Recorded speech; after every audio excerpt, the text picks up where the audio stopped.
दिवस की इस पावन संध्या में गणमान्य अतिथियों एवं श्रोताओं से सुसज्जित इस भवन में, इस गरिमामय मंच पर कुछ भी संदेश देने से पहले मेरा प्रथम प्रणाम अपने पिता को, दूसरा प्रणाम अपने गुरु को, तीसरा प्रणाम अपने भाई को, चौथा प्रणाम मेरे जीवन साथी को, पांचवा प्रणाम मेरे पुत्र को, छठा प्रणाम मेरे मित्र को, तत्पश्चात मेरा सातवां एवं सात्विक प्रणाम यहाँ उपस्थित समस्त अन्य पुरुषों को।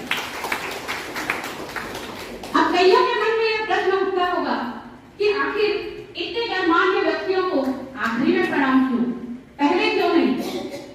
उड़िया में एक कहावत है, दीपो तले अंधार। मेरे कहने का तात्पर्य यह है कि वर्तमान की सामाजिक व्यवस्था में बड़े बड़े मंचों से बड़े बड़े भाषण देते हैं हम, और दूसरों को दीपक दिखाने से पहले क्या हम वही बात अपने जीवन में लागू करते हैं?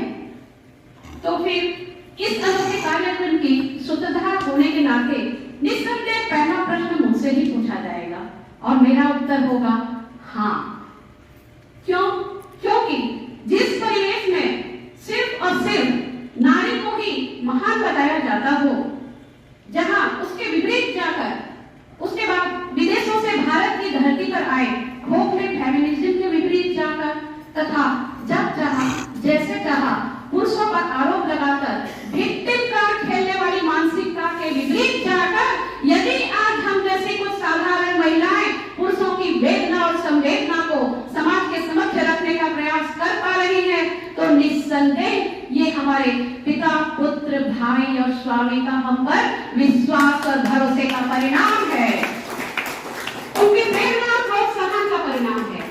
इसलिए यहाँ उपस्थित समस्त नारी जाति से मेरा अनुरोध है कि जीवन में जब कभी भी पुरुष वर्ग को प्रणाम करने का मन करे या अवसर मिले तो सबसे पहले अपने परिवार के पुरुषों को प्रणाम करिए, तत्पश्चात दूसरों को करिए।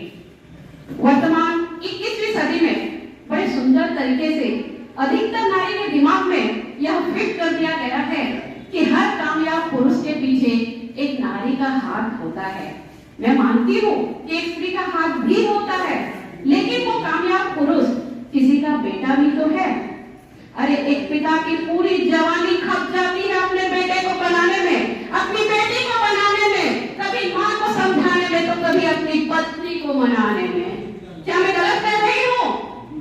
स्वयं विधाता ने जब मानव शरीर की संरचना हेतु पुरुष और महिला को योगदान में अनुपात में कोई भेदभाव नहीं रखा, तो हम होते कौन है संतुलन बिगाड़ने वाले? जो बिगड़ गया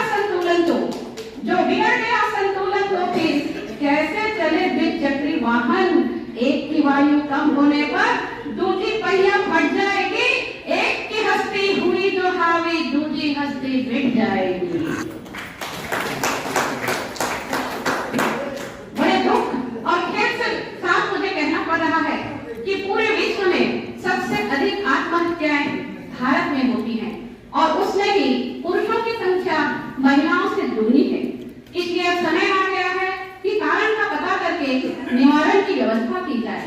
इसमें कोई संदेह नहीं है कि एक स्त्री अपने परिवार को अपना सर्वस्व देती है, लेकिन पुरुषों को भी कम आंकना गलत है, क्योंकि परिवार के अतिरिक्त बाहर भी एक अदृश्य सामाजिक उत्तरदायित्व का बोझ होता है पुरुषों के कंधों पर। अभी 4 दिन पहले ही मेरी गायत्री दीदी से बात हुई। यहाँ उपस्थित है हमारी आदरणीय गायत्री दीदी। उन्होंने एक बड़े संवेदनशील विषय पर मेरा ध्यान आकर्षित किया। उन्होंने बताया कि पहले जब संयुक्त परिवार हुआ करते थे तब डिवोर्स के मामले यदा-कदा देखने को मिलते थे, और अब एकल परिवार के प्रचलन की वजह से हर 10 में से 1 जोड़ा अलग होने को आमादा है। कारण देखिए, वो भी बड़ा मजेदार है। पहले जब संयुक्त परिवार था तो सारे झगड़े, सारी नाराजगी, सारे कड़वे बोल, सारी किटकिट आदि का चैप्टर सास, ननद, देवरानी, जेठानी के साथ समाप्त हो जाता था। अब एकल परिवार में ना बची है बांस और ना बजती है बांसुरी। बलि का बकरा बनता है बेचारा पति। अब पत्नी की दृष्टि में पति से ज्यादा खड़ूस कोई है ही नहीं। दोस्त हमारी दृष्टि का नहीं, मैं गहरी बात कह रही हूँ, ध्यान से सुनिएगा। दोस्त हमारे दृष्टि का नहीं, दृष्टिकोण का है। आप सत्ययुग को देखिए, त्रेतायुग को देखिए, कभी माता लक्ष्मी विष्णु जी के चरण दबाते दिखेंगी तो कभी सीता मैया अपने राम के साथ वनवास को जाते दिखेंगी। ना तो लक्ष्मी जी एक साधारण अबला महिला है और ना ही सीता महिला। तो फिर उनके समर्पण का कारण क्या था? अब ध्यान दीजिएगा, स्त्री की सुरक्षा तब पुरुषों की प्रायोरिटी हुआ करती थी। शस्त्र और शास्त्र दोनों दिखते थे पुरुषों के हाथ में, अब नहीं दिखता। पुरुषों के प्रति महिलाओं के दृष्टिकोण में परिवर्तन द्वापर युग से आरंभ हुआ। अरे 5 शक्तिशाली योद्धा भी अपनी पत्नी को बचा नहीं पाए वस्त्रहीन होने से, और कलयुग में तो एक पिता अपनी पुत्री को, एक भाई अपनी बहन को, एक पति अपनी पत्नी को तथा पुत्र अपनी मां को सुरक्षा की गारंटी दे नहीं पा रहा है। वजह है आपकी उदारता और सहिष्णुता का अति बढ़ जाना तथा भुजाओं का शस्त्रहीन हो जाना। मैं हिंसा के पक्ष में नहीं हूँ, लेकिन कायरता का समर्थन भी नहीं करती। जो पुरुष स्वयं के आश्रित नारी जाति की सुरक्षा ना कर पाए, उनके प्रति दृष्टिकोण का परिवर्तन भी स्वाभाविक है। इसलिए कोई सड़क छाप मवाली यदि आपके समक्ष किसी भी महिला को छेड़ता हुआ नजर आए तो साहस जुटाकर उसकी कनपट्टी पर 2-4 दे दीजिए। मेरा दावा है वो दोबारा किसी महिला को नहीं छेड़ेगा, क्योंकि यदि सही समय पर उन्हें नहीं रोका गया तो आगे चलकर वो छोटा सा मवाली बड़ा गुंडा बनकर आपकी ही महिलाओं को नोचेगा।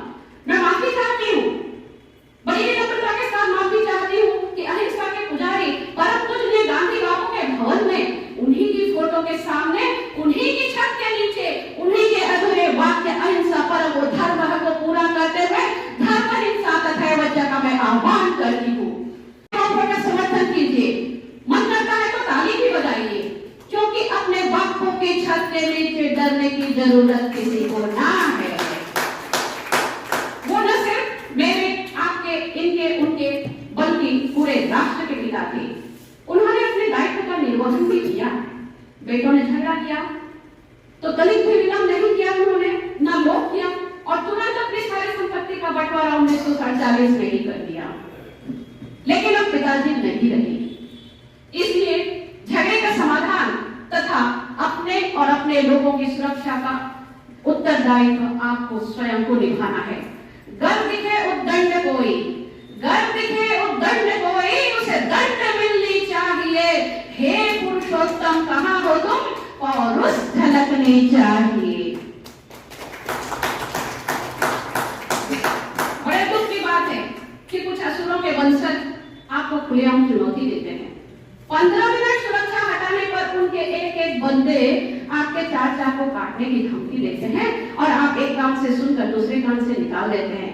मत करिए ऐसा, इतने हल्के में मत लीजिए किसी की बात को, अन्यथा भारत को बांग्लादेश बनते देर नहीं लगेगी।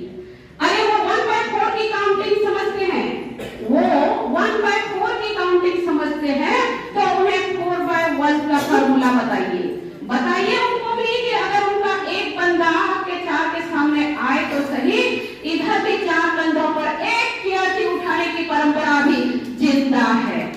न सिर्फ अर्थी उठाई जाती है, बल्कि अपनी देह को समर्पित करते हुए पंचभूत में विलीन भी कर दिया जाता है।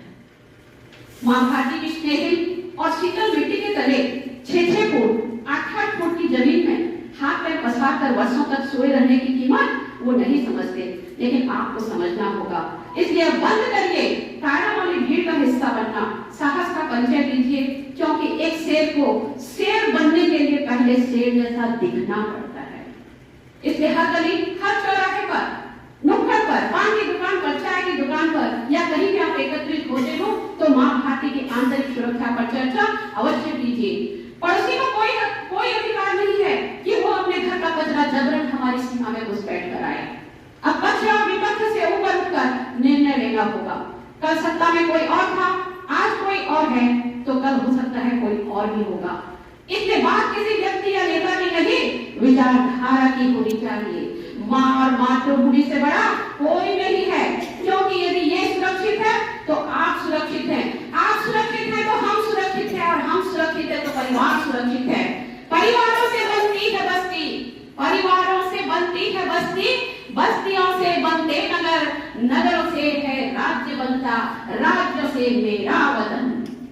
जिस दिन हम जैसी साधारण महिलाएं आप जैसे पुरुषों के संरक्षण में बेखौफ होकर अपना जीवन जी पाएंगी, जिस दिन हमें भरोसा हो जाएगा कि आपके